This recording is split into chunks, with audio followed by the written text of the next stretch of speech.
사장 상점 신용카드 매출 예측을 맡게 된 이승은입니다. 저는 문제 정의와 성능 향상을 위한 방법 정리를 발표하고요.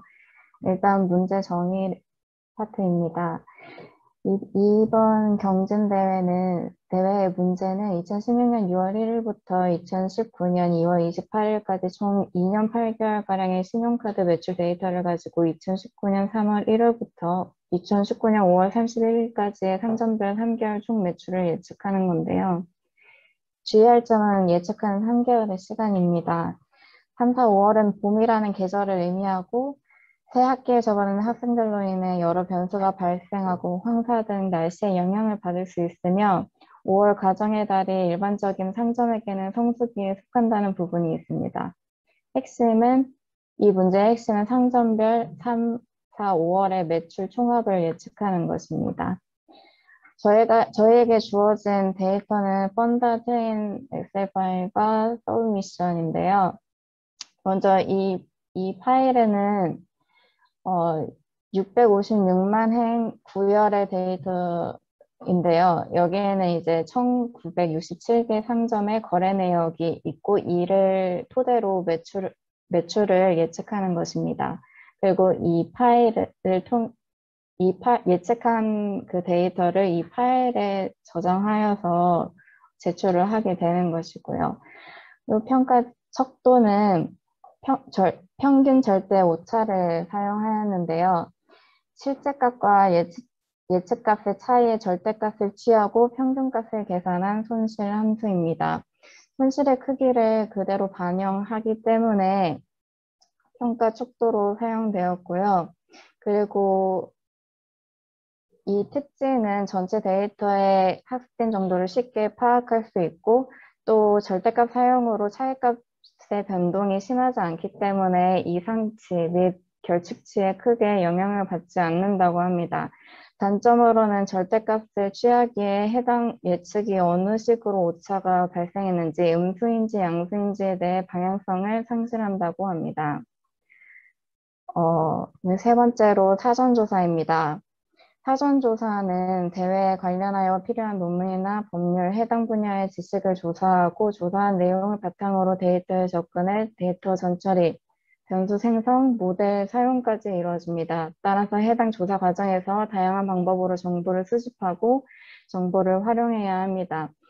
어,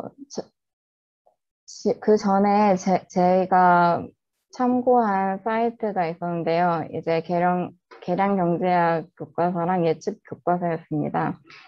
어, 여기에 들어가 보시면 많은 정보를 확인해 볼 수 있었어요. 시계열 데이터를 다루기 때문에 이러한 사전 지식을 좀 습득하는데 필요성을 느껴서 구글링을 해서 찾아보았습니다. 그리고 도메인 조사 정리입니다. 크게 세 가지로 분류되었더라고요. 자영업자, 카드사 직원, 그리고 고객입니다. 파생 변수가 굉장히 많은데, 자영업자는 상점을 운영하는 사람으로 많은 상황을 고려하게 합니다. 저희가 실질적으로 사용한 파생 변수는 개업, 휴업, 폐업에 따른 변수였는데요.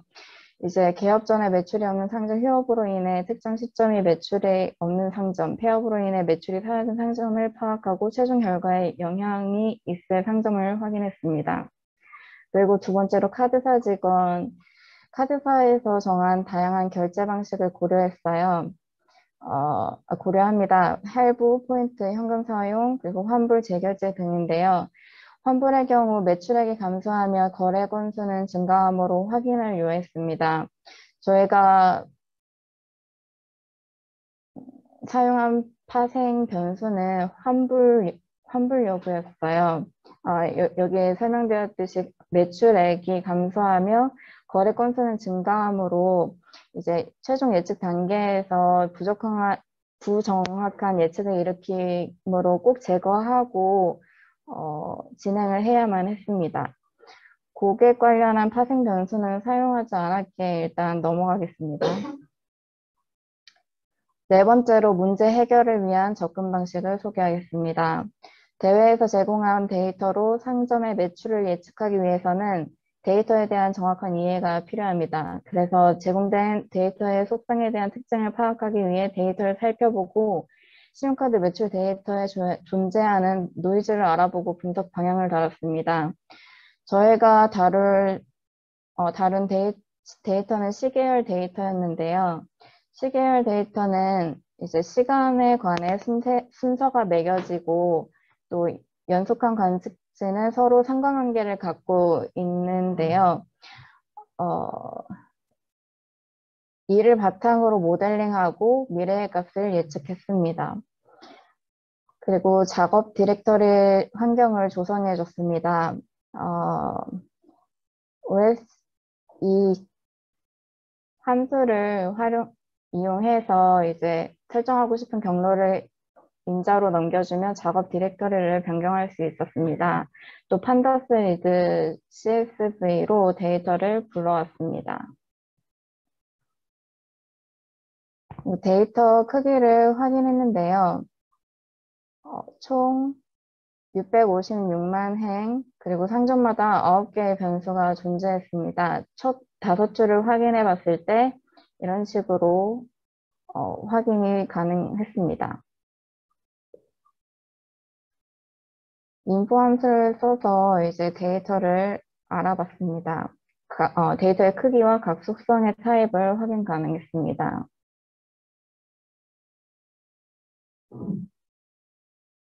그리고 결측치를 확인했는데요. 처음 5째 행을 확인해서 이제 지역에 난값이 있다는 것을 확인했고요. 결집값 그리고 이상치 확인도 했는데 매출액에서 음수가 발생하는 건 좀 이상하잖아요. 그래서 매출액에서 이제 0 이하의 음수의 값을 확인해서 이제 음수값이 존재한다는 것을 확인하고 이제 그 처리 방법으로 평균값 대치, 0으로 대치, 제거 등의 방법이 있다는 것을 확인했습니다.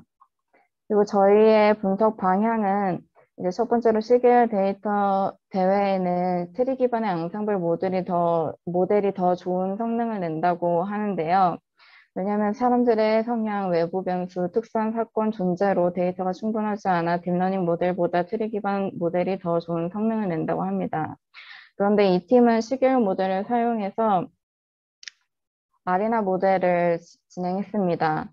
그 이유는 데이터가 시간의 흐름을 따라 발생한 데이터고 시간에 영향을 받는 관측치이기 때문이고 사전 도메인 조사 중 상점을 운영하는 자영업자와 카드사에서 정한 카드 결제 방식, 다양한 고객의 특성 등 고려할 상황이 많기 때문에 각 상점의 매출 특성이 개별적으로 독립된 특징을 지니며 이에 따라 일반화하기 어렵기 때문이라고 합니다.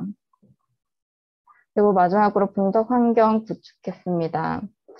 가상 환경을 따로 구축했고요. 그래서 커널도 추가했습니다. 저희는 R 코드를 사용했었기 때문에 이제 파이썬에서 R 객체를 사용하는 모듈을 가져왔습니다. 그리고 특별히 판다스와 넘파이는 버전이 중요해서 특별히 다시 설치를 했는데요. 판다스 같은 경우에 이제 데이터 구조를 R 객체로 변환할 때 판다스 1 이상의 버전에서는 호환이 되지 않기 때문에 판다스 0.251 버전을 설치했고 또 이 판다스 버전과 호환되는 넘파이 1.191 버전을 설치했습니다. 시계 분석과 통계 분석 그리고 데이터 시각과 진행 표시판을 제공하는 패키지도 설치했습니다. 이상입니다. 네, 발표 시작하겠습니다. 네, 저는 데이터 전처리 파트를 맡은 박세은이라고 합니다.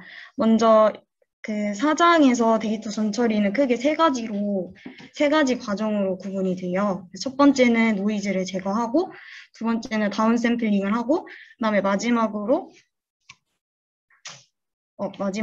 잠시만 죄송해요. 마지막으로 시리즈 객체로 이제 변환을 하는 과정으로 진행이 되는데요. 그러면 제가 첫 번째부터 설명을 드리도록 하겠습니다.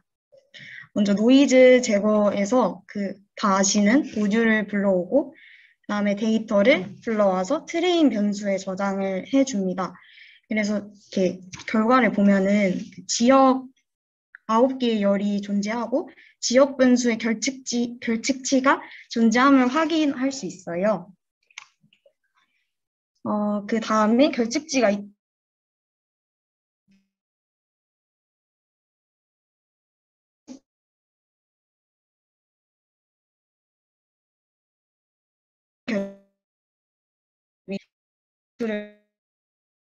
이 컬럼을 불러와서 그다음에 결측 이승을 썸 메소드를 활용을 해서 결측치의 발생 수를 확인을 해주면 그 지역과 타입 오브 비즈니스 업종 부분에 그 절반 이상이 넘는 결측치가 존재함을 확인할 수 있습니다.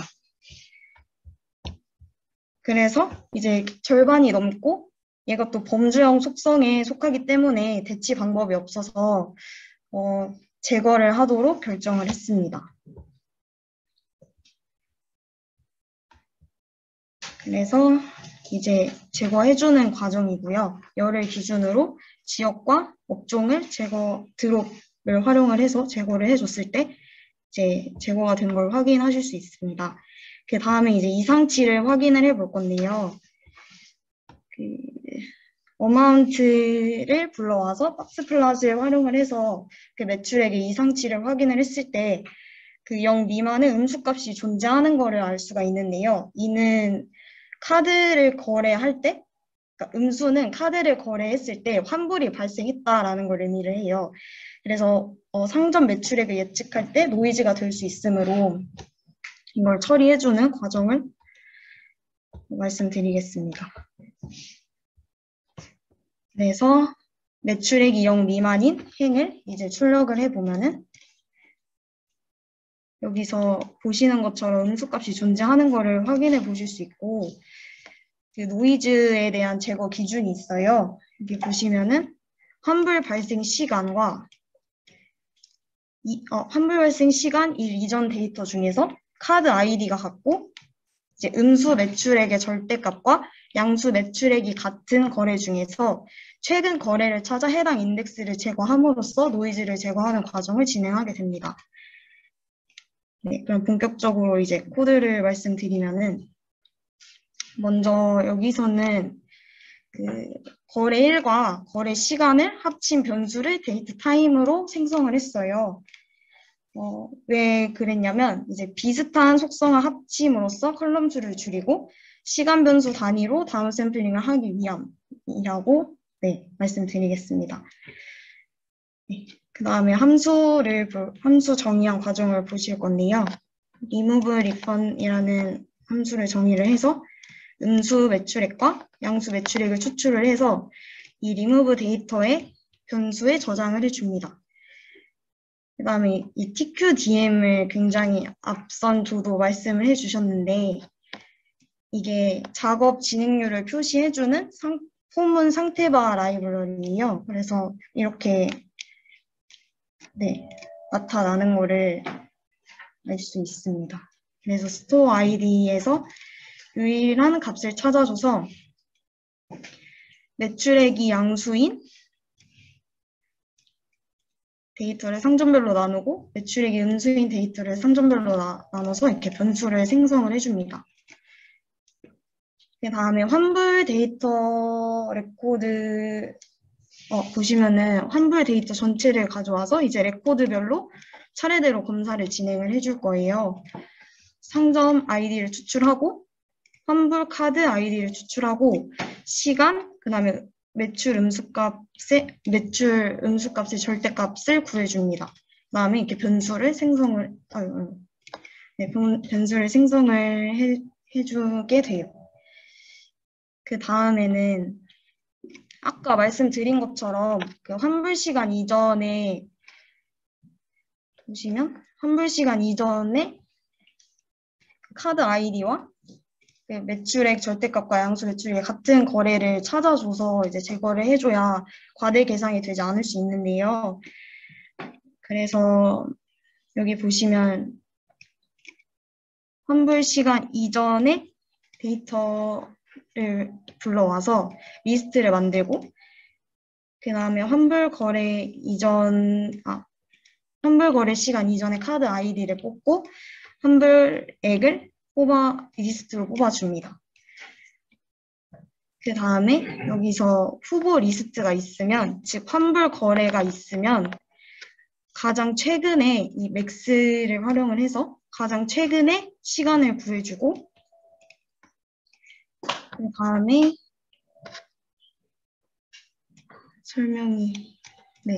환불 금액과 양수 매출액이 같은 데이터 중에서 여기가 환불 시간, 가장 최근 시간과 디바이디드 데이터가 이제 환불되지 않은 그 시간을 가져와서 카드 아이디와 환불액을 추출을 해주고 그다음에 인덱스를 통해서 이제 드롭을 활용하여 제거를 해주고 데이터에 다시 저장을 해줍니다. 그 다음에 제거한 데이터는 이제 데이터 프레임에 추가를 해야 되는데요. 여기 보시면은 콘캐트 함수를 사용을 해서 행을 기준으로 이제 이어 붙여주고 remove 데이터에 저장을 해줍니다. 그리고 아까 정의한 remove refund에 이 트레인을 넣고 이제 노이즈를 본격적으로 제거를 해주게 돼요. 그 다음에 이제 박스 플랫을 활용을 해서 그 매출액이 이제 잘 즉 환불된 데이터가 잘 제거가 됐는지 이제 확인을 해주면 이 결과가 음수값이 존재하지 않고 양수값이 존재하는 것을 확인할 수 있습니다. 이 말은 즉 잘 제거가 됐음을, 이제 환불 데이터가 잘 제거가 됐음을 의미를 하는 바입니다. 그 다음 두 번째는 다운 샘플링인데요. 다운 샘플링의 의미는 3개월간의 매출 총합을 구할 때 샘플링 과정을 통해서 샘플 수를 줄이고 예측 구간을 작게 해서 불확실성을 줄이는 데 목적이 있어요. 그래서 이제 이 데이터를 살펴보면은 여기 거래 일자와 거래 시간을 보면은 되게 분 단위와 시간도 1과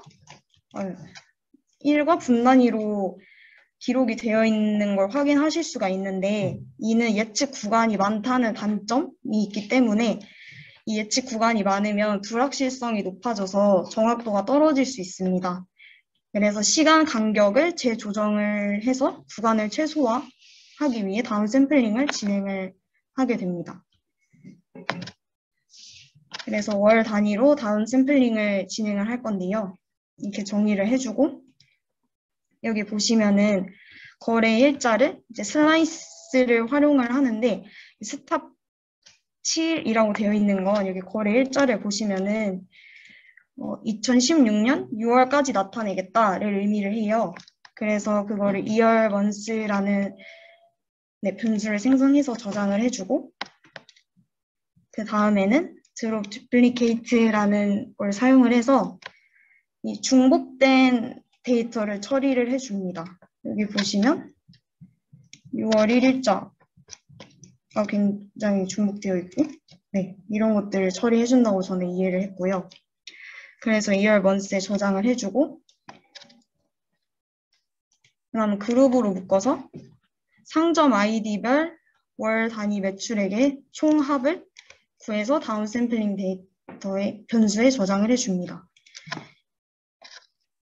그 다음에 이제 리셋 인덱스를 통해서 변수를 생성을 하는데요. 여기 보시면은 열을 삭제하지 않고 원본 데이터도 변경하지 않은 상태로 이제 인덱스를 리셋해 줍니다. 그 다음에 다시 포문을 돌려서 상점 아이디별 유일값에 접근을 해서 상점 데이터를 처리해주고 각 상점의 처음 매출이 발생한 월, 그래서 민으로 정의를 해서 월을 구해주고, 그 다음에 이제 데이터를 아우터 조인을 활용을 해서 병합을 해줍니다. 그 다음에 스토어라는 변수에 저장을 해주고요. 그 다음에 아까 말씀드린 이열 먼스를 이제 시간 솔트 밸류를 활용을 하고 행을 기준으로 오름차순 정의를 해서 이제 정렬을 해줍니다. 그 다음에 여기서 매출이 발생하지 않는 월은 2로 대치를 해주는데 그 왜 2로 대치를 하냐면 0으로 대치하지 않는 이유는 이제 시계열 진동폭 안정화를 위함이라고 해요. 그래서 로그 정교화를 하기 때문에 1 이하는 로그 정교화 시 음수 혹은 무한대가 나올 수 있기 때문에 2로 대치를 해줍니다. 그 다음에 상점 아이디의 결칙치를 채워주고 여기 보시면은 처음 매출이 발생한 월 이후만 이제 뽑는 데이터를 유지를 시켜줘요. 그래서 처음 매출이 발생한, 즉 매출이 발생한 시작부터 이제 매출이 발생한 월부터 데이터를 유지를 시켜줍니다. 그 다음에 마찬가지로 컴퓨트 함수를 사용을 해서 이제 이 데이터에 저장을 해주고 반환을 해줍니다. 그리고 이제 본격적으로 다운 샘플링을 하게 되면은 그 포지티브 데이터를 함수 정의한 여기 부분에 넣어주면 이 결과가 아까랑 비교했을 때 깔끔하게 나온 걸 확인을 해 보실 수가 있어요. 이거는 그냥 제가 한 거고 마지막으로 이제 시리즈 객체로 변환하는 과정에 대해서 말씀드리겠습니다. 왜 시리즈 객체로 변환하느냐면 시계열 데이터 분석을 위해서는 데이터 프레임을 시리즈 객체로 변환을 해야 해요. 그 시계열 데이터의 정상성을 확인하기 위해서 이제 모델 구축 과정에서 시리즈 객체를 사용하기 때문에 시리즈 객체로 변환을 하게 됩니다. 여기 타입을 보시면은 지금 이 리샘플링 데이터를 만든 거를 확인을 해보면 데이터 프레임으로 타입이 이제 되어 있는 걸 확인하실 수가 있어요. 왜 이러지? 네. 그래서 이제 시리즈 객체로 변환을 할 건데 여기 보시면 타임 시리즈로 변환하는 함수를 정의를 하고 그 다음에 시간 변수의 날짜 지정 범위를 생성을 해줍니다. 그 데이트 레인지를 활용을 하면은 그 날짜 범위를 이제 지정해 줄 수가 있다고 해요. 그래서 매출이 시작한 날과 그 다음에 2019년 3월 이제 2019년 3월 전까지 그 다음에 얘는 빈도를 나타내는데 이 BM이 뭐냐면 여기 설명이 나와 있는데 그 공휴일과 주말을 제외하고 이제 각 달의 마지막 날을 기준으로 날짜를 생성해 줍니다. 그 다음에 이제 시리즈 객체로 이렇게 변환을 해주고 변수를 반환을 해주면 이렇게 결과가 나오는 걸 확인하실 수가 있어요. 시리즈 객체로 잘 변환이 됐죠.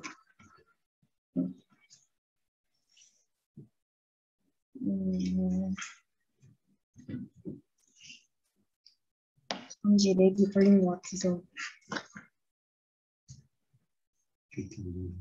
네? 안 나오는 것 같아요.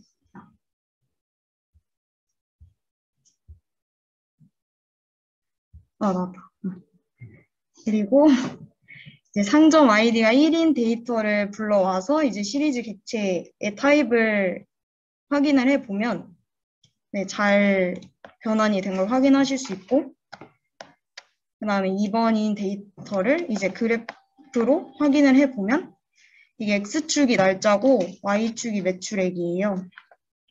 그래서 매출액의 변동을 확인할 수 있고 보시면은 2018년 3월 이후에 매출액이 급격하게 증가된 것을 확인할 수가 있습니다. 그래서 데이터 전처리에서 아까 말씀드린 총 세 가지는 먼저 불필요한 노이즈를 제거하고 다음 샘플링을 진행을 해서 시계열의 불확실성을 줄이고 마지막으로 이제 시계열 객체의 변환을 통해서 그 모델이 잘 작동할 수 있도록 준비를 맞춰주는 과정 이 세 가지로 진행을 함을 이제 말씀드렸고 네, 다음 발표는 탐색적 분석은 원성님께서 진행해 주시겠습니다. 네, 나가면 되나?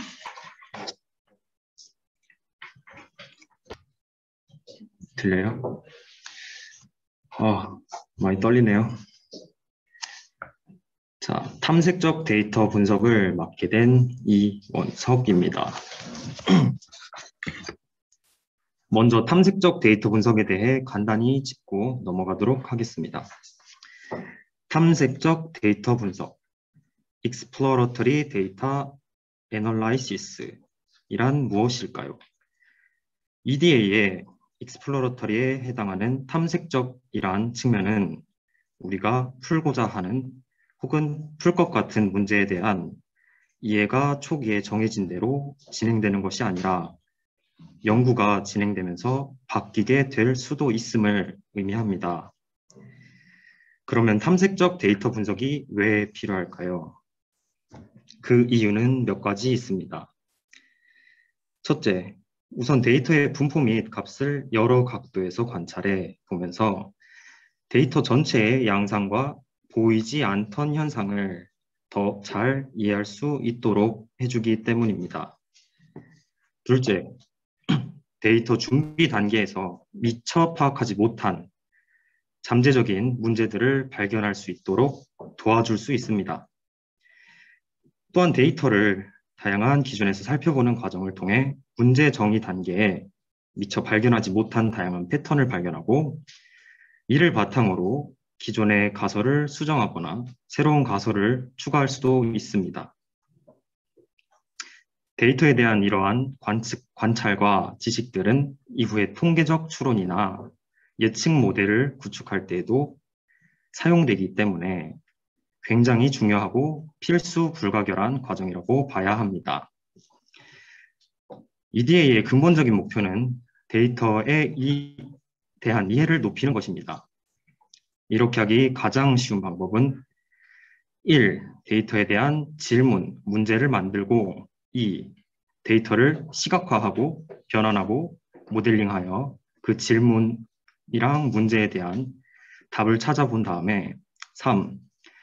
찾는 과정에서 배운 것들을 토대로 다시 질문을 다듬고 또 다른 질문, 문제 만들기로 이 과정이 반복적 그리고 순환적으로 사용되어야 한다는 점을 강조하고 싶습니다.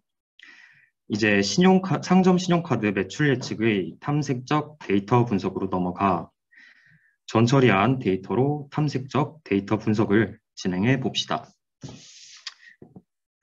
우선 상점별 매출액 시계열 그래프를 통해 매출 특성을 파악하는 과정과 시계열 데이터의 평균과 분산이 안정적인지 확인하기 위해 ADF 테스트를 진행하고 이를 통해 시계열 데이터가 정상 시계열인지 확인하는 과정을 알아보겠습니다.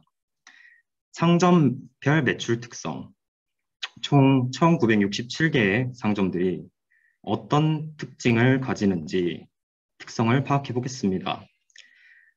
크게 세 가지로 계절성이 있는 상점, 추세가 있는 상점, 휴업 중인 상점으로 분리했습니다. 자, 첫 번째로 계절성이 있는 상점. 타임 시리즈 리샘플링 데이터 257, 상점 아이디 257번 데이터를 미리 만들어 놓은 함수에 넣어서 시리즈로 변경해서 담습니다. 그리고 그래프를 출력하면 이런 그래프가 출력이 됩니다. 그래프를 한번 보시면 자, 이렇게 7월에는 매출이 많이 나온 것을 볼 수 있고 이렇게 11월부터 3월 이렇게는 매출이 없는 것을 볼 수 있습니다.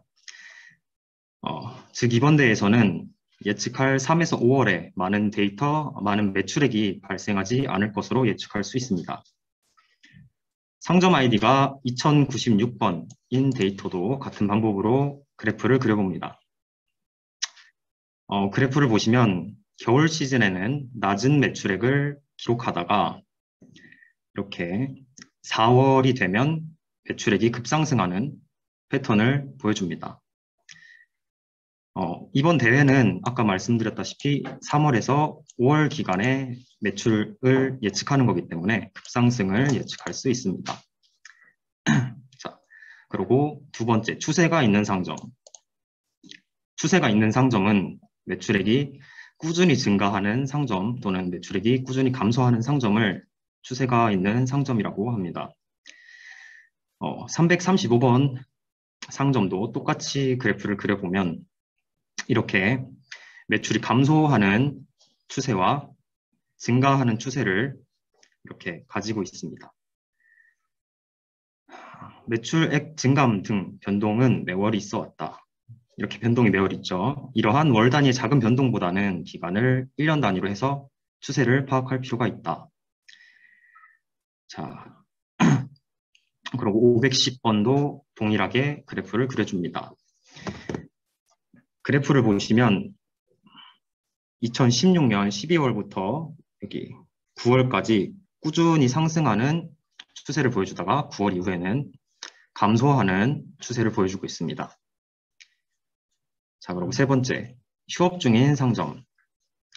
휴업 중인 상점의 기준은 몇 개월 동안 매출이 발생하지 않은 상점으로 했습니다.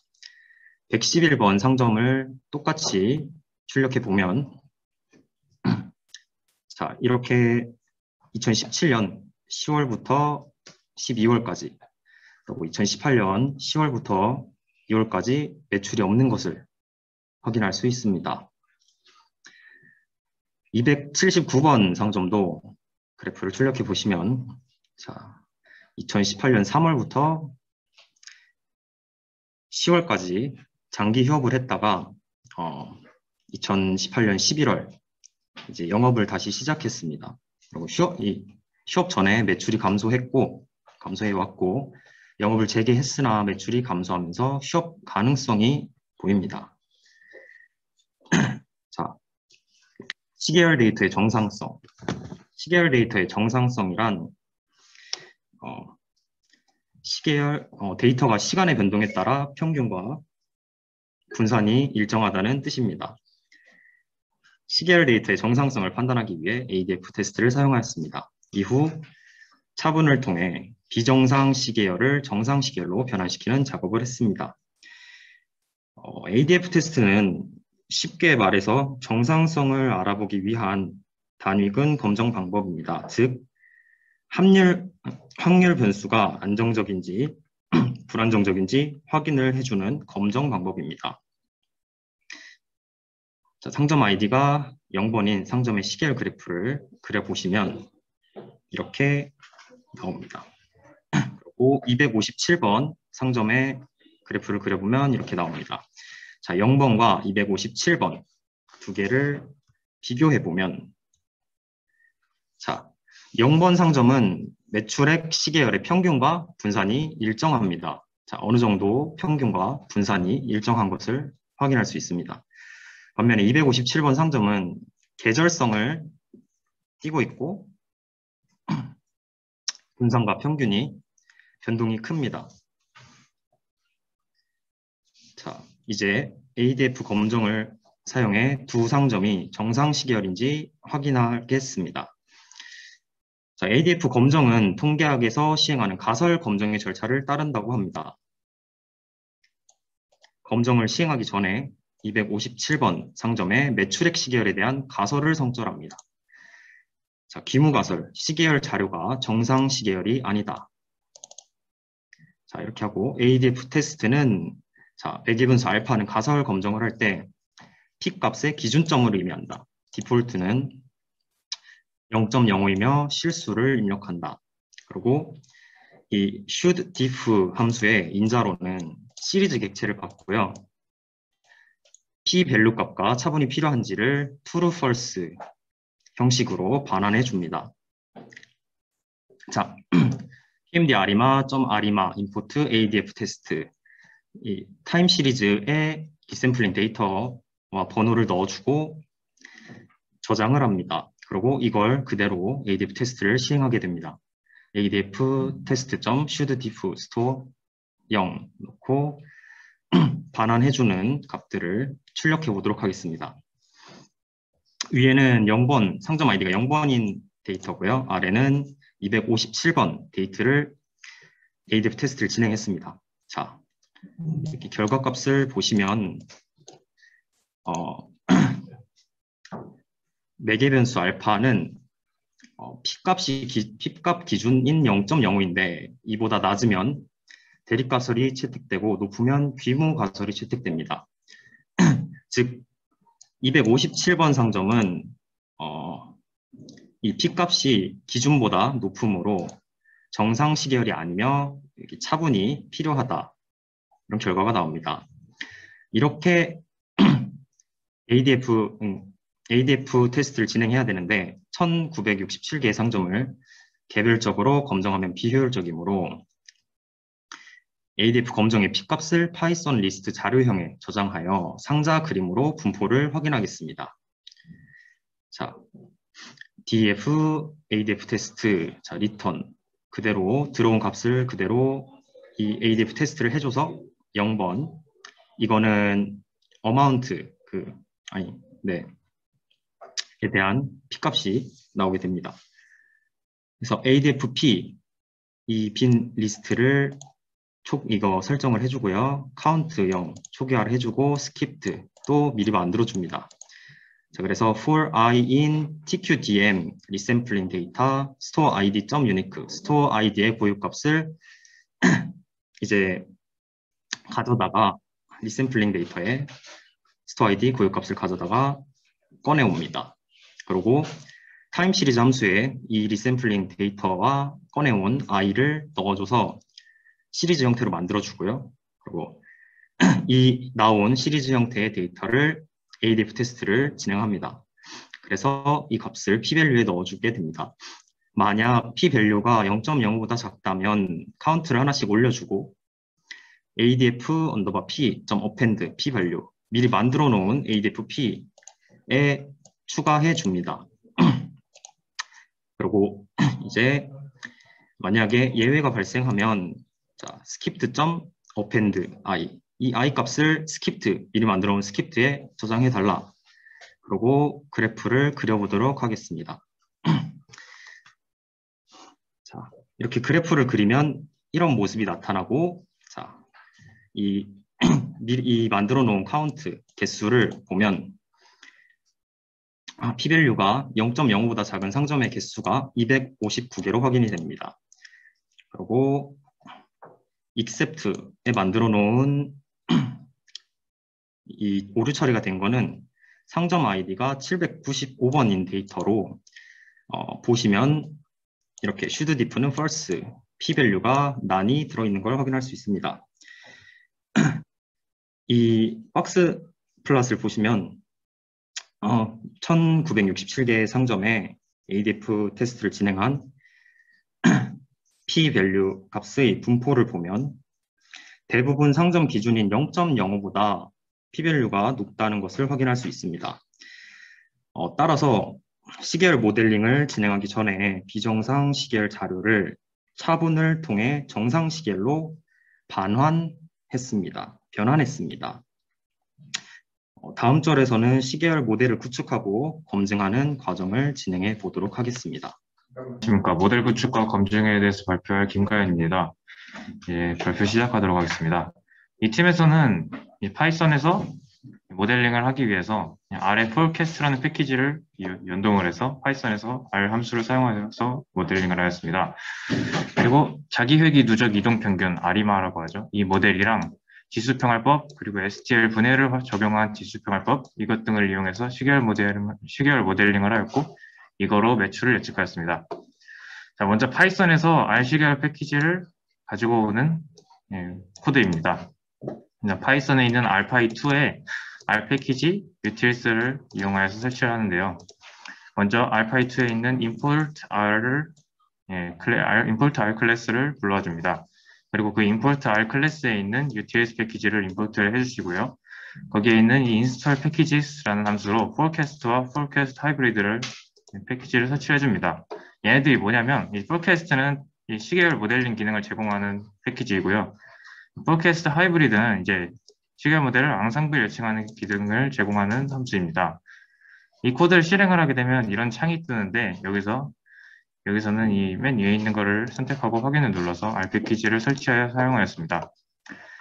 자, 이제 R 함수에 대해서 말씀드리겠습니다. 알파이2에는 R 오브젝트라는 게 있는데 이거는 이제 R 함수를 파이썬에서 사용할 수 있게 해주는 모듈이고 pandas2ri 얘는 그냥 파이썬이랑 R 자료형이 형태가 다르기 때문에 호환을 도와주는 모듈입니다. 이 밑에 있는 코드는 하나의 예시인데 상점 아이디가 0번인 상점에 아리마 모델을 이용해서 예측값을 생성해 보겠습니다. 먼저 R 오브젝트의 R 함수에 좀 설명을 더 붙이자면 R 코드로 정의된 함수 그리고 R의 내정 함수를 파이썬에서 사용할 수 있도록 하는 함수이고 그리고 R 안에 들어있는 TS 함수, 시계열 자료형을 생성해주는 TS 함수랑 이 벡터를 생성해주는 C 함수를 사용할 수 있게 해줍니다. 이제 오토 아리마를 활용하여 모델링을 할 건데요. 이거는 str 형식과 R 코드로 정의된 함수입니다. 먼저 forecast 패키지를 로드하고 오토 아리마 함수를 이용해서 모델을 생성을 해서 그거로 3개월 매출액을 변환해 주도록 하겠습니다. 그런데 이 3개월 매출액 변화를 한 것이 R의 데이터 프레임 자료형으로 나오기 때문에 이 pandas2ri 이거를 이용해서 파이썬이랑 호환도 시켜주고 이거를 파이썬 자료형으로 변환을 시켜줘서 저희가 결과를 얻도록 하겠습니다. 그리고 TS, 이 타임 시리즈를 만들어주는 이 함수에는 스타트 인자가 있는데 여기는 이제 영업 시작 연도와 월을 R 자료형이 팩터 형태로 넘기게 됩니다. 그리고 프리퀀시 인자에는 1년이 12개월이기 때문에 12를 넣어서 12칸으로 나눠주고요. 그리고 numpy의 sum 함수를 이용해서 매출액의 총 합계를 계산할 것입니다. 자, 그러면 이제 코드를 한번 보도록 하겠습니다. 알파이2의 R 오브젝트라고 이제 임포트를 해주시고요. 그리고 이제 pandas2ri도 불러와서 여기서 활성화를 시켜줍니다. 그리고 이제 R 함수를 하나 정의를 할 건데요. 이제 forecast라는 라이브러리 패키지를 로드를 해줍니다. 그리고 이 ndifs라는 게 있는데 이 ndifs라는 거는 시계열 자료의 차분 횟수를 계산하는 겁니다. 이 차분 횟수는 이 시계열 자료라는 거는 시간별로 이게 차등으로 나눠져 있는 것이기 때문에 그 나눠진 횟수를 계산하는 것입니다. 이거에 대해서 좀 정확한 정의는 밑에서 다시 다루도록 하겠습니다. 그리고 이 오토 아리마에는 3개의 인자가 있는데 이 역시 밑에서 제대로 다루도록 하겠습니다. 일단 데이터가 들어가고 맥스피는 2 그리고 dparms 이거는 아까 위에서 ndifs로 계산한 데이터를 계산한 것을 여기다 넣게 됩니다. 이것에 대한 정확한 해설은 좀 밑에서 다시 한번 다루도록 하겠습니다. 이제 forecast에 방 위에서 만든 모델과 h를 3으로 넣는데 이것은 3개월을 예측할 것이기 때문에 h를 3으로 넣게 되고 그리고 그 forecast 데이터에 저희가 예측한 값들의 평균값을 구해서 이것이 예측값이 되겠죠. 이것을 데이터 프레임으로 만들고 이것을 outdf에다 넣어줍니다. 그리고 C 함수를 이용해 amount라는 열로 이름을 지정해주고 그 outdf를 출력하도록 하겠습니다. 자, 그리고 이제 R 오브젝트의 R 함수를 이용해서 이 오토 아리마를 집어넣어주고 이거를 다시 오토 아리마에 업데이트를 시켜줍니다. 그리고 마찬가지로 R 함수인 TS, 타임 시리즈를 자료형으로 만들어주는 함수죠. 그리고 C, 벡터를 만들어주는 함수죠. 얘네들을 각각 TS와 C라는 변수에 넣어줍니다.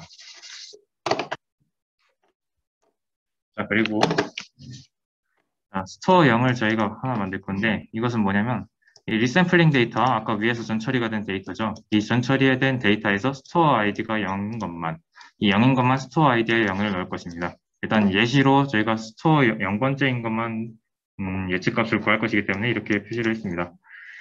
그리고 이 스타트 이어와 스타트 먼트 같은 경우에는 이것을 안쪽부터 좀 보시면 이해가 편한데 이게 좀 처음에 보고 이해가 안 돼서 제가 하나씩 뜯어봤습니다. 이거는 여기 보시면 스토어 0을 출력을 했을 때 아까 위에서 스토어 0만 포함된 스토어 0인 것만 나오는 이제 데이트 프레임으로 하나 만들어집니다. 여기에서 이제 year month라는 걸 불러오면 이 시리즈 형태로 이렇게 이어먼스가 다 나오겠죠. 근데 여기서 이제 민값을 하게 되면 그 맨 위에 있는 201606 얘네만 나오게 됩니다. 근데 이제 여기에서 저희가 필요한 게 스타트 몬트가 이 2016이고, 스타트 이어가 2016이고, 스타트 몬트가 06이기 때문에 여기에서 이제 슬라이싱을 이용해서 이렇게 2016만 빼오고, 그리고 그것에 이제 인트 값을 취해서 이거 2016이라는 정수를 이제 스타트 이어에 집어넣게 되고, 같은 방식으로 스타트 몬트도 이렇게 인트를 취해서 06 부분이 이렇게 들어가게 된 겁니다. 그러니까 시작 연도와 시작 월이 이렇게 들어가게 되겠죠. 그리고 이제 TS 함수로 아래 타임 시리즈 자료형으로 변환을 할 건데, 이 TS 함수에 먼저 사용할 데이터, 스토어 0의 어마운트 부분, 아까 위에서 정의한 어마운트 부분 있죠. 이 어마운트 부분을 사용을 할 거고, 이 TS 함수에는 시작점을 지정을 해줘야 되는데, 이 시작점은 스타트 이어와 스타트 먼트를 시함수를 이용해서 불러와 줍니다.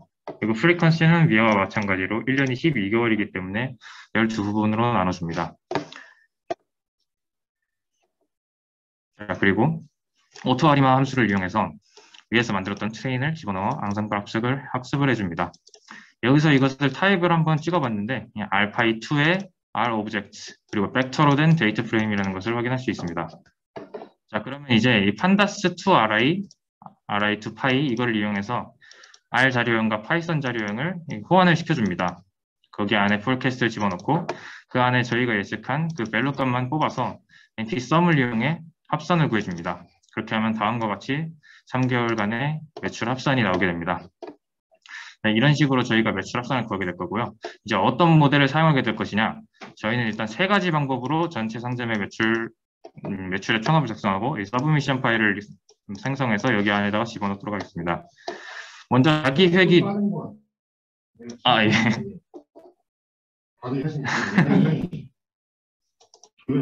다들 R이 못하시는 분들이 있을 수 있습니다. 예, 좀 천천히 하도록 하겠습니다. 네, 먼저 자기 회귀 누적 이동 평균 모델입니다. 이것은 위에서 말씀드렸던 것처럼 아리마 모델이라고 하는데요. 이 아리마 모델은 말 그대로 그 자기 회귀 그리고 이동 평균 이거 두 개를 결합했기 때문에 아리마라고 하는 건데 그것이 이제 AR과 MA 모델이라고 할 수 있습니다. AR 모델이 이제 자기 회귀 그리고 MA가 이동 평균이라고 보시면 됩니다.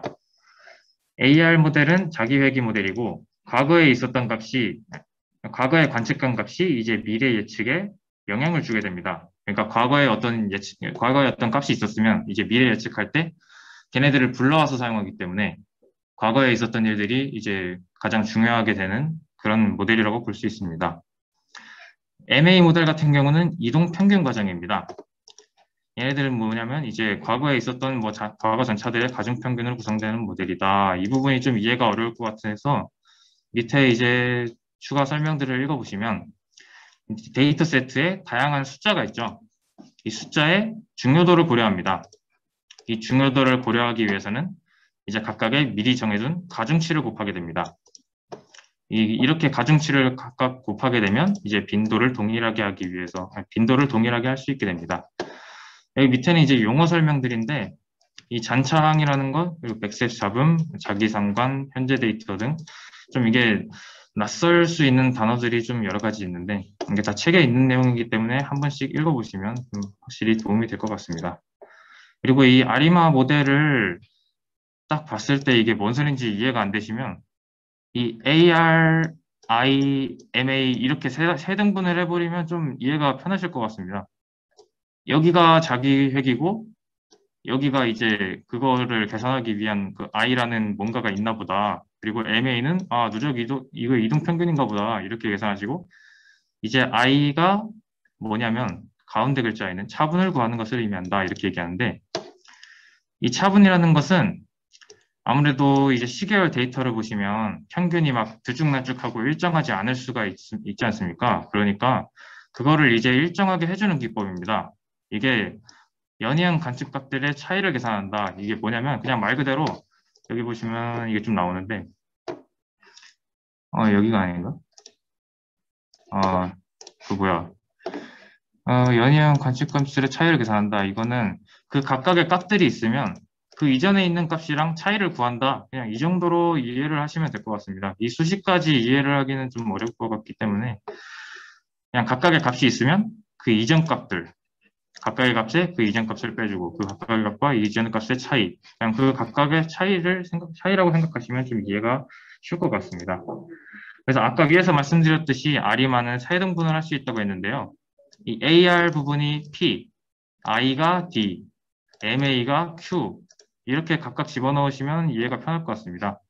이 세 개는 이제 아리마 모델을 만들 때 들어가는 이제 하나의 파라미터라고 보시면 될 것 같습니다. 자, 이제 P는 AR 모형 차수, D는 1차 차분이 포함된 정도, Q는 MA 모형 차수. 그러니까 결국 AR이 P인 거고, 뭐 D인 거고, Q인 거고, 이건 대충 좀, 알 것 같으시죠? 자, 그리고 이것이 사용되는 거는 시계열 데이터가 정상성인 경우에 사용이 됩니다.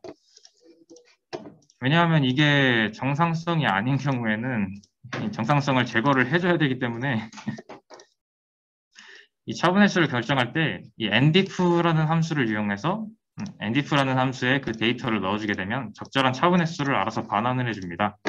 그렇기 때문에 이 차분의 수를 계산하는 함수 ndif 함수를 안에다가 집어 넣어주기만 하면 됩니다.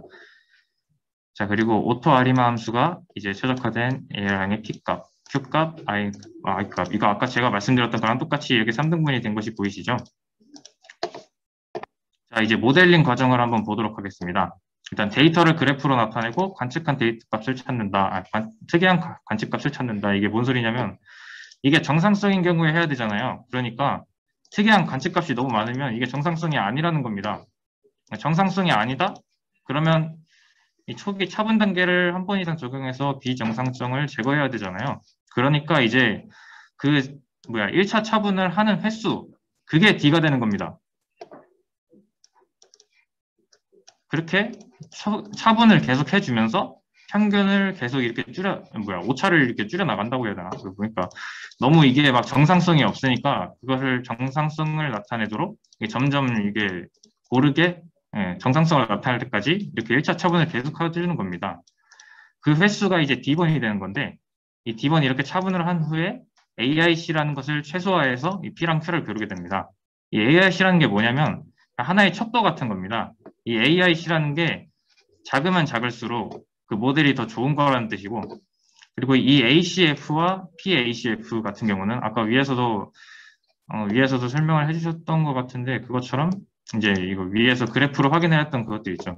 그것을 활용해서 이 포그멘토라는 게 이게 조금 헷갈리는데 포그멘토 검정이라는 것을 보시면 저도 이게 좀 잘 이해가 안 가는 부분인데 H계의 자기상관이 백색 잡음 과정에서 얻은 것과 의미 있게 다른지 여부를 검증한다. 이게 제가 해석하기로는 처음 H계의 자기상관, 그러니까 처음에 자기상관인 개수들이 있었고 이 백색 자금이라는 거는 자기상관이 없다는 거잖아요. 그러니까 백색 자금이라는 건 자기상관이 없는 시계열을 말하는 거잖아요. 그러니까 이 둘의 차이를 본다는 것 같은데 아직 이게 말이 너무 어려워서 저도 조금 더 공부를 해봐야 할 것 같습니다. 그리고 이 백색 자금이 보이지 않을 때 수정된 모델을 사용하게 되고 백색 자금이 보이면 예측값을 계산한다고 합니다. 이제 자기회귀 누적 이동 평균 모델을 사용해서 이 모든 상점의 매출액 총합을 계산하는 코드를 확인해 보겠습니다.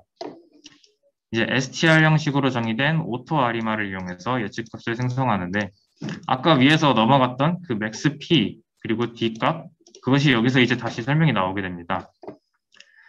이 맥스 P는 자기 회귀 부분 차수의 최대값을 의미하는데 아까 위에서 아리마는 P, Q, D 이렇게 세 개로 되어 있다고 했습니다. 그런데 여기서 저희가 이 오토 아리마를 쓸 때 자기 회귀를 사용하기 때문에 여기서 Q 값이 안 들어간 것 같습니다. 저도 이 부분은 조금 헷갈리는 부분인데 이 맥스 P라는 게 P 값이 이게 1차 자기회귀 모델인 경우 1이 들어가고 2차 자기회귀 모델인 경우 2가 들어가는 것으로 제가 알고 있습니다. 근데 그래서 이게 아무리 이게 웬만한 자료들은 자기회귀 모델을 사용할 때 2를 넘기지 않기 때문에 최대값이 2라고 설정을 해주고 이제 D, 저희 차분 횟수를 구하는 여기 함수 ndif 함수가 있죠. 이 ndifs 함수에 이 ts 데이터를 집어넣은 거를 뒷바람수로 만들어줬는데 그거를 이제 차분 횟수를 구해서 여기에다가 집어넣게 됩니다. ts는 이제 그 데이터를 사용하겠다는 의미이고요. 이제 그것에 오토아리마 함수를 적용한 것을 모델에 집어넣어 줍니다. 그리고 이제 forecast 함수를 이용해서 모델을 집어넣어 주고 h를 3으로 해서 3개월을 예측하도록 만들어 줍니다. 그리고 그 forecast 데이터에 예측된 값들의 평균값을 데이터 프레임으로 만들어주고 그것을 outdf에 다시 넣어준 뒤 아까 위에랑 똑같이 amount라는 이름을 지정을 해줄 것입니다. 아까 위에서 했던 거랑 거의 비슷합니다. R 함수를 이용해서 오토아리마를 불러오고 ts랑 c도 마찬가지로 이렇게 각각 불러와 줍니다. 그리고 이번에는 final thread라고 해서 빈 리스트를 하나 만들었는데 저희가 이 모든 상점을 다 이게 계산을 해야 되기 때문에 모든 상점에서 예측값을 다 도출해야 되기 때문에 포문을 돌려서 여기에서 계속 모든 상점의 예측값을 계산을 할 거고 거기에서 나온 값을 이제 이 빈 리스트에 집어넣어 줄 겁니다. 자, 이것을 보시면 이 TQDM은 아까 좀 많이 나왔던 것처럼 그 막대를 만들어 주는 거고요. 이 리샘플링 데이터에 스토어 아이디에 고유값을 하나씩 넣어줍니다. 뭐 0, 0, 0, 1, 1, 1, 2 이렇게 돼 있으면 0, 1, 2 이렇게 하나씩 들어가겠죠. 그러면 이제 그 리샘플링 데이터에 스토어 아이디가 i번째인 그것을 전부 스토어에 집어넣어줍니다. 같은 것끼리 다 하나씩 들어가겠죠. 그리고 아까 위에서 스타트 이어와 스타트 몬트 구하는 거를 위에서 설명을 드렸던 것처럼 똑같이 이렇게 각각 넣어줍니다. 그리고 이제 ts 함수를 불러서 이 스토어의 어마운트 부분을 사용을 하겠다. 근데 스타트 부분은 위에서 정의했던 스타트 이어와 스타트 몬트를 사용하고 프리퀀시는 1년이 12개월이기 때문에 12부분으로 나누겠다. 이걸 이제 트레인에다가 넣어줍니다. 그리고 이제 이 오토아리마 함수를 이용해서 여기에 트레인을 넣어주고 이것을 통해 앙상블 학습을 하게 됩니다. 그리고 이제 위에서 했던 거랑 똑같이 이 파이썬이랑 R을 호환을 시켜주고 거기 안에 forecast를 넣어준 다음에 그 예측값의 밸류 값만 총합을 구해서 위에 있는 빈 리스트인 final thread에 append 함수를 이용해서 전부 집어넣어 줍니다. 그렇게 되면 이제 이 final thread 안에 모든 상점의 예측값이 다 들어가 있을 겁니다. 그러면 이제 저희가 이 CSV 파일에다가 집어넣기 위해서 미리 준비되었던 판다스의 read CSV를 이용해서 미리 준비되었던 이 CSV 파일을 불러옵니다. 그리고 이 CSV 파일에 amount라는 새로운 컬럼을 만들고 저희가 위에서 만들었던 final thread를 그 밸류 값으로 다 집어넣어 주게 되면 이제 이렇게 amount라는 새로운 컬럼이 생겼고 저희가 예측한 값들이 각각 들어간 것을 확인하실 수가 있습니다. 하지만 이렇게 제출했더니 점수가 굉장히 낮게 나왔습니다. 그렇기 때문에 이제 다른 모델을 한번 사용을 해봐야 될 것 같은데요. 먼저 지수 평할법에 대해서 한번 확인해 보겠습니다. 이 지수 평할법이라는 거는 가장 최근 값을 가장 중요하게 생각하고 그 이전으로 갈수록 점점 중요하지 않다, 좀 조금씩 중요도가 내려간다라고 생각을 해서 가장 최근 값이 미래 값을 예측하는 데 가장 중요하고 과거로 내려가면 내려갈수록 점점 미래의 값을 예측할 때 중요도가 낮아진다고 그렇게 가정을 하는 기법이라고 볼 수 있습니다. 근데 이것은 추세나 계절성이 있을 때 사용을 할 수 없습니다. 자, 생각을 해보시면 그래프에 이렇게 막 어떤 때만 막 많이 팔리고 어떨 때는 아예 안 팔리고 이런 그래프가 아까 위에서 나왔는데 그런 경우에 지수평할법을 쓰게 되면 바로 이전 추세가 하락세였다. 그러면 이제 그 미래를 예측하는데 매출이 아주 저조하게 나올 것이고 이런 식으로 추세나 계절성에 따라서 값이 바뀔 수가 있기 때문에 얘는 이제 추세나 계절성이 없을 때 주로 사용합니다. 이게 식은 이런 식으로 생겼는데 이제 알파를 이용해서 가중치의 값을 조정을 하게 됩니다. 그리고 이제 가중치에 해당하는 개수는 잔차의 제곱합을 최소화해 추정한다. 이게 좀 뭔 소린지 이해가 잘 안 되는데 이걸 찾아보면 SSE는 결국 회기식과 실제값의 차이를 의미한다고 합니다. 그리고 그 형태가 이제 이 시그마 전체의 제곱으로 나타날 수 있다고 합니다. 이렇게 잔차의 제곱합을 구해주고 그것을 활용하는 방식이 이제 회기 모델의 회기 개수를 추정할 때 자주 사용하는 방법이라고 합니다. 자, 그리고 이제 홀트의 선형 추세 기법이라는 것이 있는데 이거는 이제 위에서 지수평활법에서 추세나 계절성이 없을 때 사용했던 것에서 조금 범위를 확장해서 추세가 있는 데이터를 예측할 수 있게 확장한 방법입니다. 그렇기 때문에 여기에서는 예측식, 수준식, 추세식 얘네들을 사용을 해서 추세를 예측할 수 있도록 확장을 한 건데요. 먼저 수준식과 추세식을 보시면 수준식은 관측값의 가중 평균을 얘기하고요. 추세식은 말 그대로 추세의 이동 평균을 이야기합니다. 이 각각의 수준식과 추세식이 있을 때 저희가 H 단계에서 이것을 예측한다 했을 때 각각의 H배를 더한 값이라고 말할 수 있습니다. 이 LT와 BT 같은 경우에 이 T가 시간 T를 의미하는 겁니다. 어떤 특정 시간, 저희가 관측한 시간이겠죠. 어떤 특정이 저희가 관측한 시간 T에서 현재 시계열의 수준 측정값, 얘를 이제 LT라고 놓고요.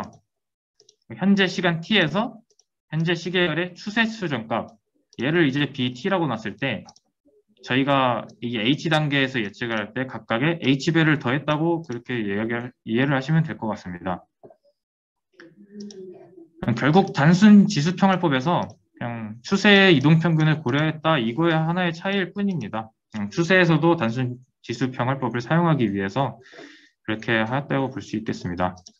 그리고 이제 다음의 코드에서는 저희가 ETS 함수를 사용할 건데 이 ETS 함수는 아까 위에서 얘기했던 그 AIC 값을 최소로 하는 지수평활 모델을 찾아주는 함수입니다. 그 AIC라는 게 아까 위에서도 대충 설명드렸듯이 모델의 품질을 나타내는 값입니다. 이게 낮을수록 좋은 모델입니다. 밑에 보시면 모델의 적합도 플러스 2 곱하기 파라미터 개수. 근데 여기 안에 들어가는 L 같은 경우는 이제 결과에 따라 가설들을 평가할 수 있는 축도, 이것을 얘기하는데 좀 단순하게 생각을 해도 이 파라미터 개수가 적으면 적을수록 더 좋은 모델이라고 볼 수 있겠죠. 자, 이제 아래 RTS 함수를 이용해 모든 상점에 가장 적합한 지수 평활 모델을 잡고 예측하는 코드를 한번 살펴보겠습니다. RPY2 R 오브젝트로 불러오고요. 그리고 똑같이 pandas2RI 불러와서 활성화를 시켜줍니다. 이번에는 아까 TS를 불러왔던 것과 다르게 ETS를 불러올 건데 펑션 TS를 하나 정의를 해주고 forecast를 로드를 해줍니다.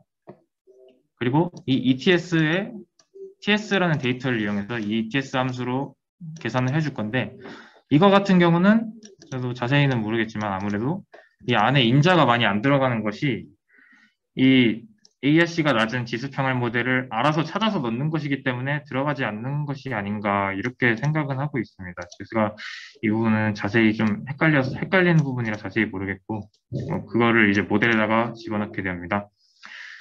그리고 이제 forecast 함수를 불러와서 그 위에서 만든 모델과 H를 3개월을 예측할 것이기 때문에 H를 3으로 놔줍니다. 그리고 이제 위에랑 똑같이 그것의 예측값을 데이터 프레임으로 만들어주고 그 데이터 프레임에 amount라는 열로 이름을 지정을 해줍니다. 자, 그리고 밑에서 ETS라는 것을 사용할 것이기 때문에 R 오브젝트의 R 함수를 이용해서 ETS, TS, C 이렇게 저희가 사용할 것을 각각 변수에다가 지정을 해줍니다. 그리고 마찬가지로 이제 예측값을 넣어줄 리스트를 하나 만들어줍니다. 그리고 포문을 돌려서 모든 상점의 예측값을 계산을 할 건데 똑같이 아까처럼 스토어 아이디에 고유값만 집어넣는 포문을 돌릴 겁니다. 스토어에는 마찬가지로 이 스토어 아이디가 i번째인 것들만 뽑아서 스토어에다가 넣을 거고요.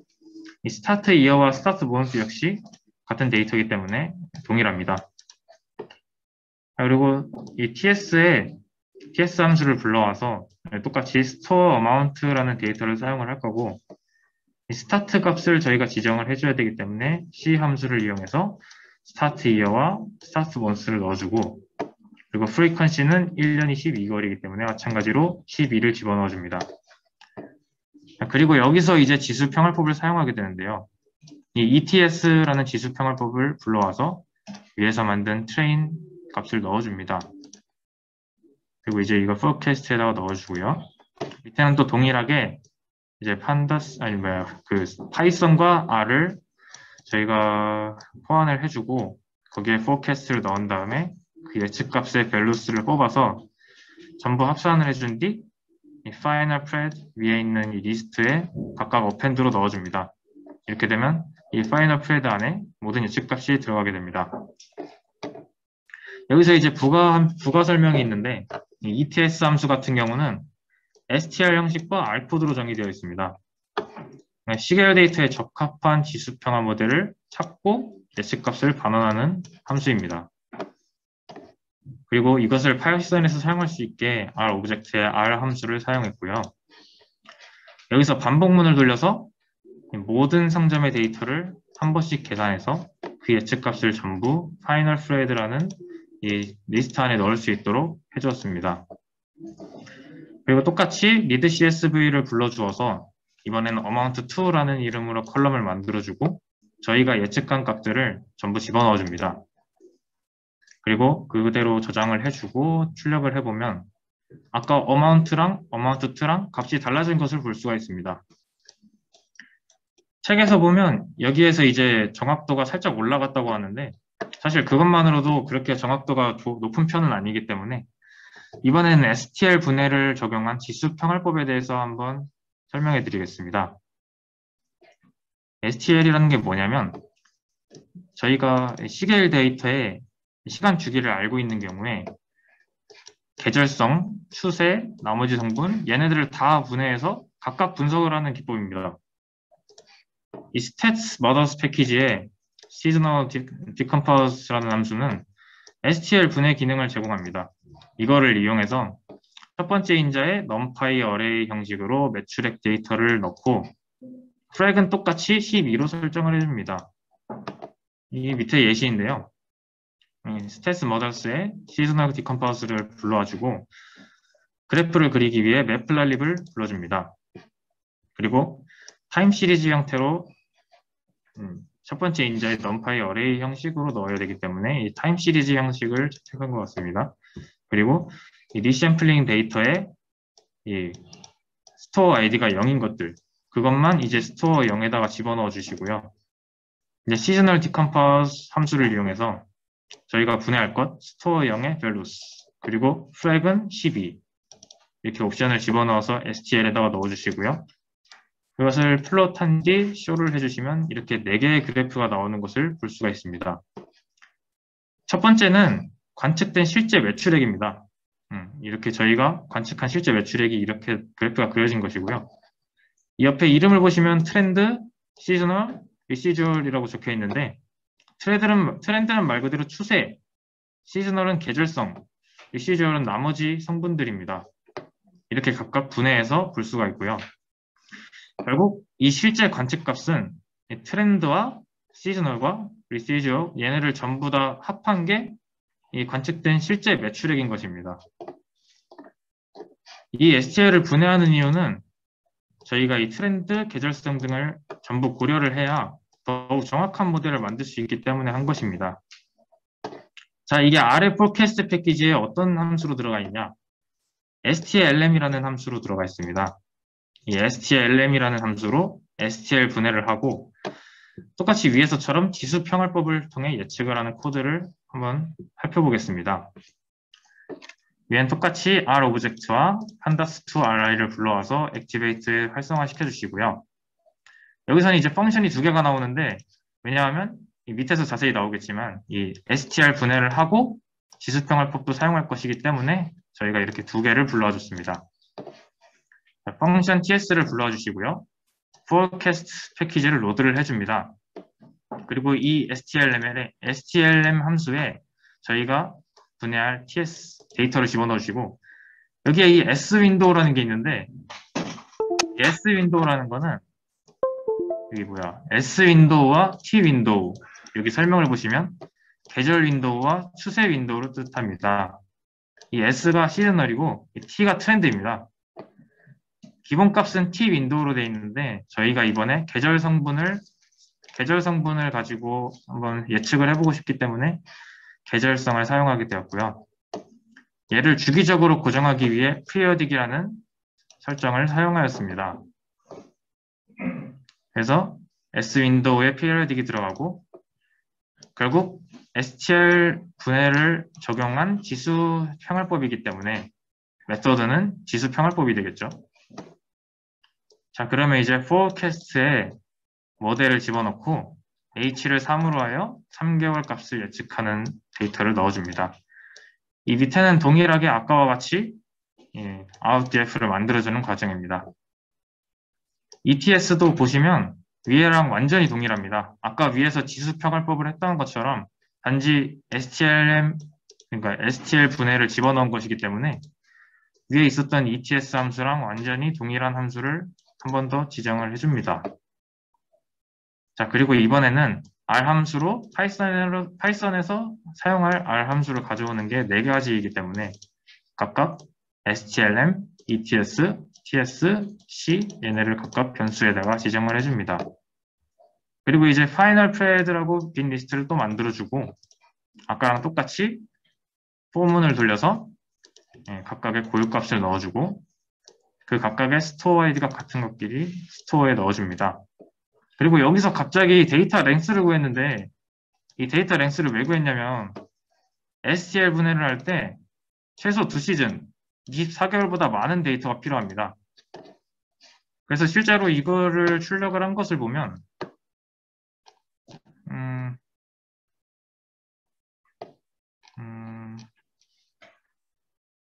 여기 보시면 제가 포문을 한번 따로 돌려서 데이터 렌을 출력을 해보니까 각각 이렇게 개수가 다른 것을 볼 수 있습니다. 각각 상점의 매출의 개수가 이렇게 각각 다른데 적어도 24개 이상의 매출이 있어야 됩니다. 24개 이상의 데이터가 있어야 STL 분해를 적용할 수 있기 때문에 여기서 데이터의 랭스를 각각 구해줍니다. 여기는 똑같이 스타트 이어와 스타트 먼스를 구해주고요. 이제 TS 함수로 똑같이 스토어 어마운트, 스타트 정해주시고 프리퀀시도 정해주시고, 이제 여기서 조건문을 이용해서 데이터 랭스가 24보다 클 때만, 그러니까 매출의 각 상점의 매출의 개수라고 볼 수 있겠죠. 이 데이터의 랭스가 24보다 큰 것, 이것만 STL 분해를 할 수 있기 때문에 이제 forecast에 STLM 체인을 넣어줍니다. 이 STLM을 활용해서 STL 분해를 적용한 것을 forecast에 넣어줍니다. 그리고 24보다 크지 않을 경우에는 똑같이 ETS에 체인을 집어넣어서 forecast에다 넣어줍니다. 그리고 이 계산한 모든 값을 위와 동일하게 final pared라는 리스트에 하나씩 집어넣어줍니다. 그렇게 되면 저희가 이 STL 분해를 적용한 지수평활 모델, 이것의 모든 예측값이 다 파이널 프레드에 들어갔겠죠. 이걸 이제 동일하게 read.csv를 통해 CSV 파일을 불러와 주시고 amount3라는 컬럼을 만들어서 그 모든 파이널 프레드 예측값들을 넣어줍니다. 그리고 CSV를 저장을 해주시고 출력을 해보시면 계속해서 값이 조금씩 변화하는 것을 볼 수가 있습니다. 이게 책에는 나와 있는데 이게 조금씩 성능이 좋아지는 것 같긴 하지만 사실 그렇게 정확도가 높지는 않습니다. 그렇기 때문에 성능 향상을 위한 방법을 저희가 사용할 필요가 있는데요. 이 부분은 이제 선생님께서 이어서 발표해 주시겠습니다. 성능 향상을 위한 방법을 알아보겠습니다. 성능 향상에는 크게 2가지 방법이 있습니다.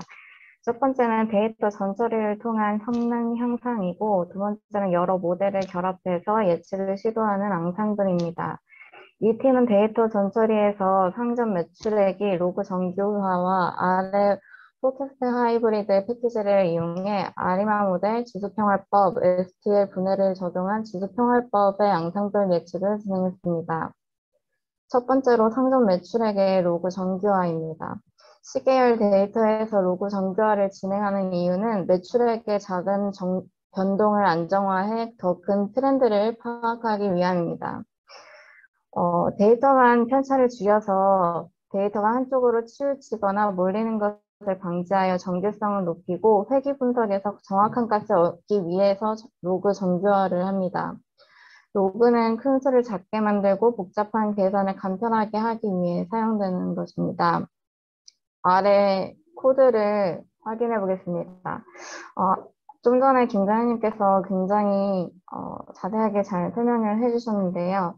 알파1to R 객체를 이제 인포트하고 또 거기서 판다스 R 트라이를 인포트하고 또 넘파이를 인포트해 줍니다.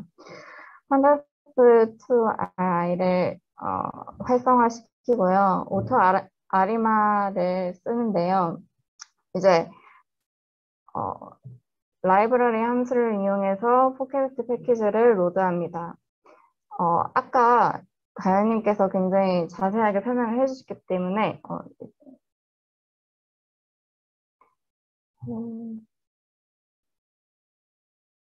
중요한 것들만 일단 뽑아서 설명해 드리겠습니다. 이전과 동일하게 이 부분은 동일하게 진행이 되고요.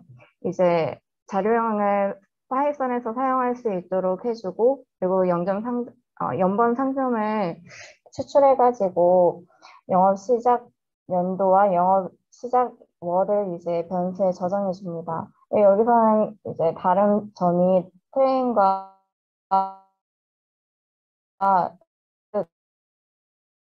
이제 인덱스를 활용해서 이 스토어 0번 상점의 길이에서 4를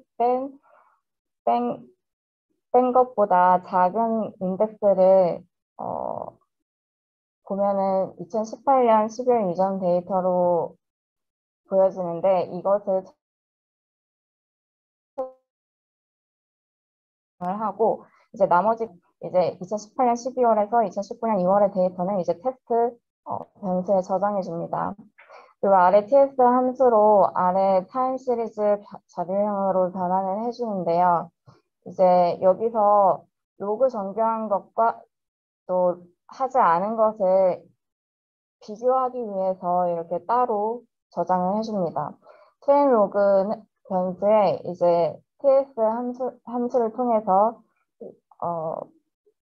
총 매출액을 로그를 취해줍니다. 로그를 취해주고 그 다음에 스타트 변수에 C 벡터를 만들어주는 함수를 통해서 스타트열과 이제 시작 연도와 시작 월을 이제 각각 담아주고 또 빈도는 12로 지정을 해줍니다. 이렇게 해서 로그 정규화를 진행을 해주고요.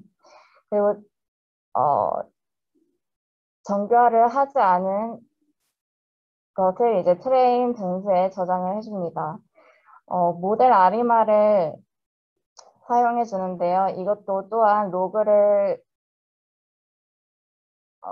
정교화를 진행한 트레인 로그를 오토 아리마에 저장을 해서 포캐스트 로그로 저장을 해주고 또 이 로그 정교화를 사용하지 않은 오토 아로마 모델을 또 포캐스트에 저장을 해줍니다. 예측 값은 이제 이 트레인셋에서 훈련을 한 그것을 가져와서 이제 지수 함수를 역변환 시키는데요. 이거는 왜 역변환 시켜주냐면은 값의 단위가 다르기 때문에 이제 다시 역변환을 시켜줘서 같은 단위의 값을 비교할 수 있도록 변환을 해줘서 이제 합산을 시켜줍니다. 그리고 테스트 셋을 이제 가져와서 테스트 셋의 이제 매출 총 합계를 이제 테스트 변수에 저장을 해주고요. 이것을 이제 저희가 보는 평가 지표가 MA이잖아요. 평균 절대 오차. 그래서 이 실제값 빼기 예측값의 절대값 이 MA를 이제 반환해 줍니다. 이걸 로그를 취해준 그 테스트 값의 예측값이고 이건 로그를 취하지 않은 것에 이제 MA 값입니다. 비교해 보면은 로그 정교화를 진행한 평균 절대 오차 값이 로그를 진행하지 않은 평균 절대 오차 값보다 낮으므로 이것이 더 성능이 우수하다고 할 수 있습니다. 다만 이제 로그 정교화를 한다고 해서 무조건 성능이 좋아지는 것은 아니라고 하는데요. 작은 매출액 변동을 안정화하고 큰 트렌드를 더욱더 잘 파악할 수 있을 때 성능 향상을 달성할 수 있다고 합니다. 매출액 변동 개수를 그리고 이후에 매출액 변동 개수를 고려해 로그 정교화를 진행했는데요. 변동 개수는 표준 편차를 평균으로 나눈 지표입니다. 여기서 이제 여러 가지 실험을 해봤다고 하는데요. 실험 결과 매출의 변동 개수가 높은 상점을 로그 정교화를 했을 때 예측 성능이 저하하며 매출의 변동 개수가 0.3 미만인 상점만 로그 정교화를 진행해 예측했다고 합니다. 매출 변동 개수를 구하는 함수를 정의한 코드입니다. 매출 변동 개수는 이제 데이터 프레임과 이제 인덱스 값을 넣어주는데요. 이 매출 변동 개수는 그룹 바이를 통해서 이 매출 변동 개수가 표준 편차에서 평균을 나눠서 구한 지표라고 말씀드렸잖아요. 이것을 이제 그룹 바이를 통해서 표준 편차 상점 아이디 를 기준으로 그룹 파일을 해주고 그 값을 표준 편차한 값을 이제 평균을 나눠 구해줍니다. 그것을 이제 CV 데이터에 저장해 줬고요. 그 이에 맞는 이제 인덱스 값을 넣어서 그 값을 또 CV로 반환해 주었습니다. ETS는 지수평활법이었는데요. 이제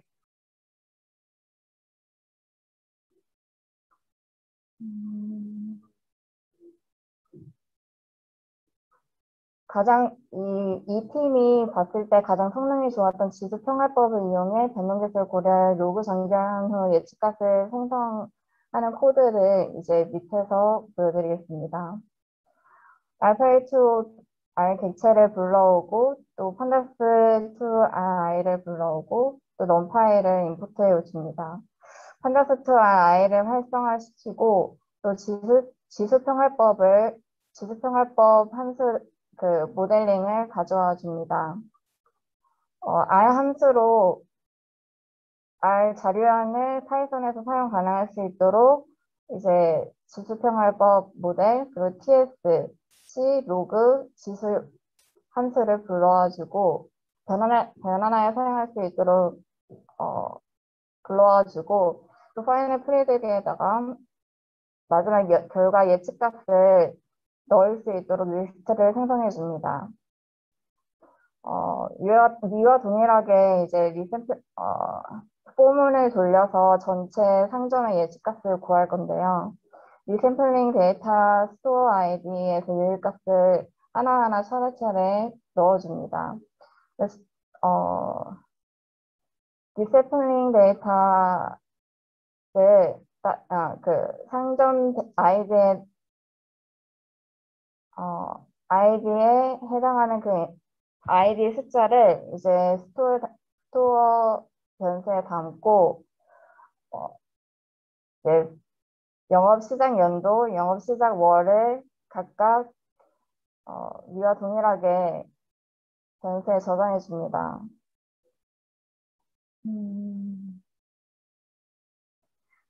그리고 매출액 변동 개수가 0.3 미만인 경우에만 로그를 씌울 수 있도록 함수를 사용하는데요. 위에 정의한 CV, 매출의 변동 개수를 활용하여 사용해 줍니다. 이때 두 가지, if 조건문을 통해서, if else 조건문을 통해서 매출의 변동 개수가 0.3 미만인 경우에만 로그를 씌우고, 매출의 변동 개수가 0.3 이상인 경우에만 이제 로그를 사용하지 않고 지수평활법을 사용하게 됩니다.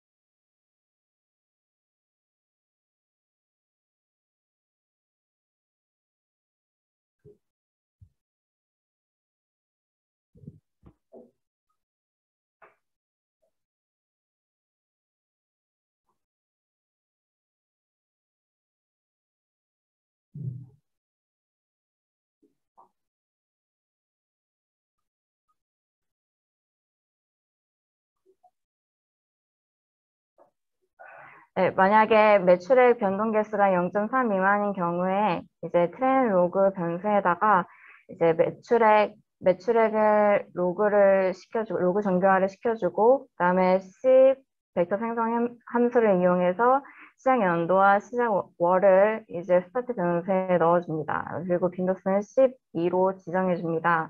여기서 이제 지수 평활법 모델을 사용하는데요.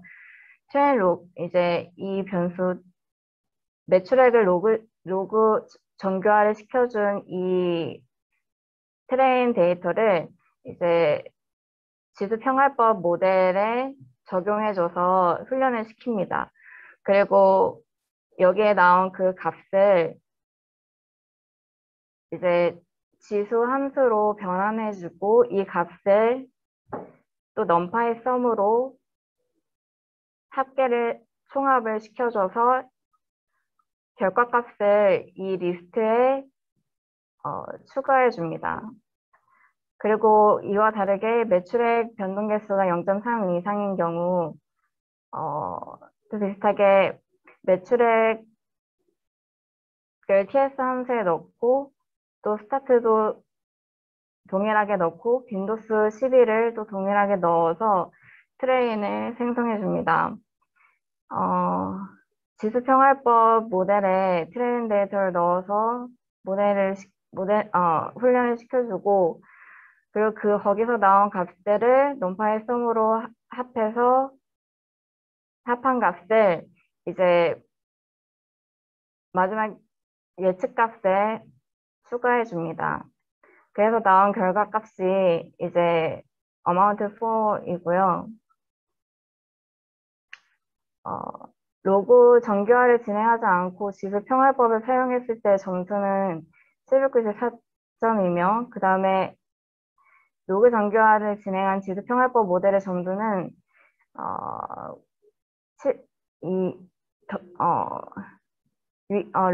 로그를 진행하지 않고 했던 것보다 더 잘 나와서 본 대회는 로그 정교화가 1, 2등의 차이를 만들었다고 생각을 하고 있습니다. 두 번째로 파이썬에서 RC 계열 패키지 포캐스트 하이브리드를 통한 앙상블을 보겠습니다. 여러 모델을 앙상블에서 예측하는 방법은 가장 많은 성능 향상을 가져오는 방법입니다. 이 팀은 아리마 모델과 지수평활법, STL 분해를 적용한 지수평활법으로 3개의 예측치를 생성한 다음 평균값을 구해 최종 매출액을 계산했습니다. 앙상블은 여러 모델을 결합해서 예측하는 것으로 과적합을 방지하는 효과가 있습니다. 개별 모델의 성능이 잘 안 나올 때 앙상블을 이용하면 성능 향상을 이룰 수 있습니다. 그리고 아래 포캐스트 하이브리드 모델 패키지는 시계열 모델에 대한 앙상블의 진입벽을 낮췄다고 합니다. 하이브리드 모델을 사용한 코드를 확인해 보겠습니다. 알파이2 R 객체를 임포트해 주고요. 알파이2 R 객체에서 또 판다스2 RI를 임포트해 줍니다. 그리고 그것을 활성화 시켜주고 또 하이브리드 모델을 쓸 예정이기 때문에 그에 대한 함수를 또 불러와 줍니다. 여기서 주의해야 할 점은 이제 하이브리드 모델은 모델 자체가 이제 아리마와 지수평활법 그리고 엘제 분해를 적용한 지수평활법 이 세 가지를 같이 사용하는 모델이기 때문에 모델의 AES라는 단축어를 사용해 줍니다. 그리고 이 파라미터는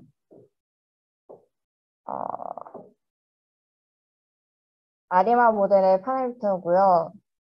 맥스 값은 2, 그리고 D. 차분 차수는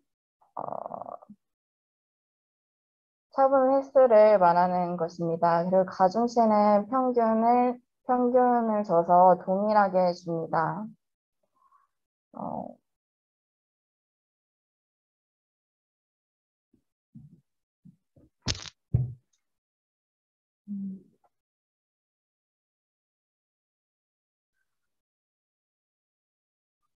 그리고 위와 동일하게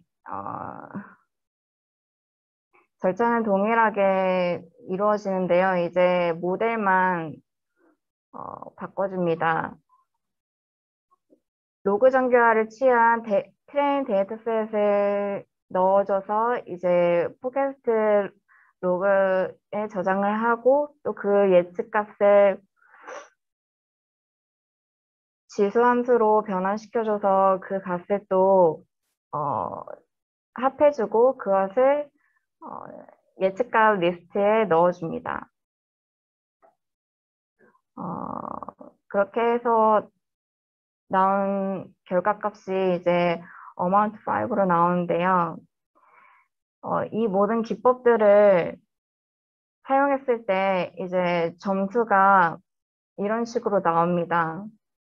여기서 봤을 때 점수가 가장 낮은 것이 이 하이브리드 모델을 사용한 이 앙상블을 사용한 모델인데요.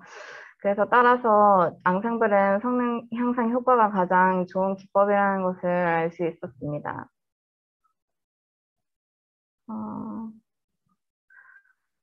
모든 것을 이제 정리한 내용인데요. 이제 1번 문제 정의에서 데이콘 코드립을 준비하면서 가장 크게 느꼈던 것은 사전조사, 즉 도메인 조사가 분석의 방향뿐 아니라 데이터 전처리와 모델링 선택에 큰 영향을 주는 핵심적인 요인이었음을 알 수 있었습니다. 그리고 특히 도메인 조사 및 EDA 분석 중 세분화된 파생 변수들의 세밀함과 정교함을 어디까지 조율해야 되는지 가이드라인으로 확인해 볼 수 있었던 시간이었던 것 같습니다. 이거는 제가 그냥 뽑아놓은 중요한 코드들이고요. 그리고 매출액과 관련해서 데이터 전처리는 이제 이상치, 특히 매출액이 0 미만의 음수와 범죄형 데이터 결칙치를 처리하는 데 중요하다고 생각이 되어 이제 관련 코드를 리스트를 뽑아봤습니다. 여기서 중요한 것은 이제 필나 이 인자의 값으로 대체하는 것과 드롭, 유일한 값 찾기, 그 다음에 이 concat, 데이터 프레임을 이어주는 함수입니다. 그 아까 교수님께서 강조해 주셨던 그 drop duplicated 이거 중복값을 제거하는 그 함수도 따로 뽑아봤고요.